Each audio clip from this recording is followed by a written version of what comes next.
এই ভিডিওতে আমাদের গ্রামের অনুষ্ঠিত ঐতিহ্যবাহী তাজিয়া মিছিলের কিছু দৃশ্য দেখানো হয়েছে। এখানে দা, অস্ত্র যেগুলো শুধু ধর্মীয় সংস্কৃতির অংশ, কাউকে আঘাত করার কোনো উদ্দেশ্য নেই। বাংলাদেশ সেনাবাহিনীকে অসংখ্য ধন্যবাদ তাজিয়া মিছিলে আহ, তাদের সহযোগিতার জন্য। মিছিলের সাথে আহ, সেনাবাহিনী সংযুক্ত আছে পিছনে।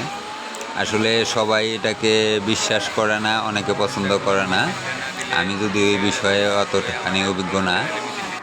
আপনাদের মতামত অবশ্যই জানাবেন। আপনি কি পছন্দ করেন তাজিয়া মিছিল?